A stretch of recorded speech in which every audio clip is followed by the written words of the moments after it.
In 1986, a little-known book was published titled Common Sense Renewed, that was written by a man using the pseudonym Robert Christian, who admitted being the man behind the mysterious Georgia Guidestones. The Guidestones are an enormous granite monument consisting of 4 stone slabs standing almost 20 feet tall, which have an inscription of 10 different commandments engraved on the 8 different sides of the stones in 8 different languages. The commandments are bizarre, to say the least, and some are very unsettling. Number 1 is to maintain the world's population at 500 million people. Other commandments, or guides, speak of creating a world court and a world language. The monument has been the topic of both mystery and controversy as it sits on public property in the small town of Elberton, Georgia. The true identity of the man, R.C. Christian, who represented the group who financed the project, has remained unknown since the stones were erected in 1980. The publication of Common Sense Renewed shed some light on the subject, but his real name and that of the group he represented remains a mystery.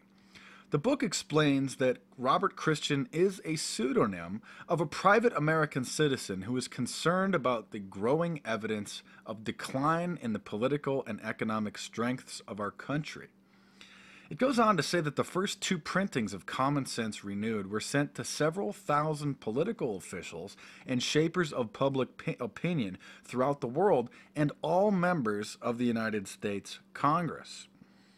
Aside from admitting that, quote, Robert Christian is the author of the Guidestones, he explains that he has, quote, chosen to remain anonymous in order to avoid useless controversy and better focus attention on his thoughts rather than on himself.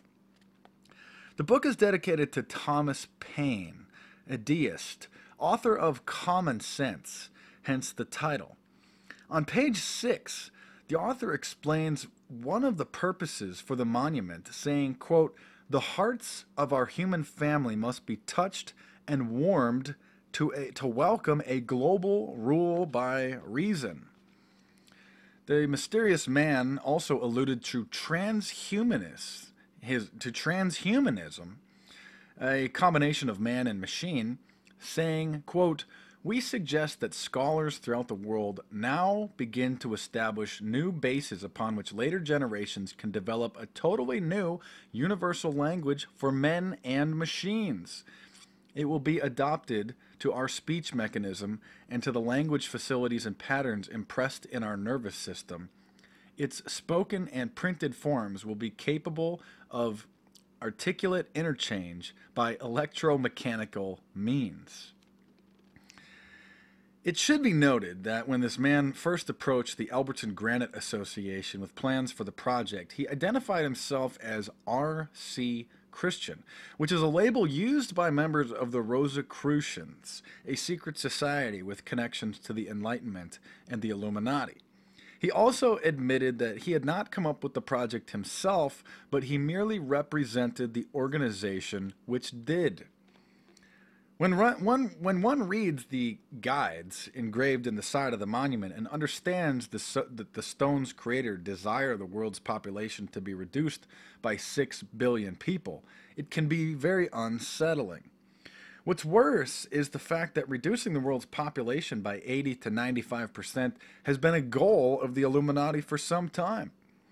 Ted Turner, the founder of CNN, Prince Philip from England, Dr. Eric Pianka, and other extremely powerful and influential men have openly stated that such a goal would be beneficial for the earth and its inhabitants. The Georgia Guidestones were no small project to create. Its design, engraving, and installation was extremely labor-intensive, with costs that must have exceeded many tens of thousands of dollars or more. Their existence serves as a scary reminder that the Illuminati plan one day to eliminate the majority of the world's population in order to conserve the planet's natural resources. Their rationale is that when the New World Order's infrastructure is complete, only a maintenance force of slaves will be needed. and the rest of humanity are simply useless eaters, consuming the Earth's resources that the Illuminati want to keep for themselves. This was an excerpt from my book, The Illuminati Facts and Fiction, available in paperback on Amazon.com or ebook on Kindle, Nook, or Google Play. If you're interested in furthering your Illuminati research, I've been down the road that you are on.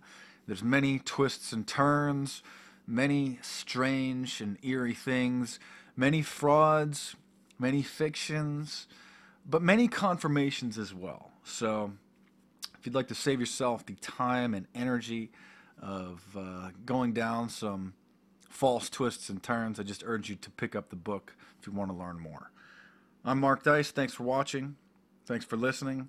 Subscribe to the channel. Check out some of my previous videos, and there are more on the way.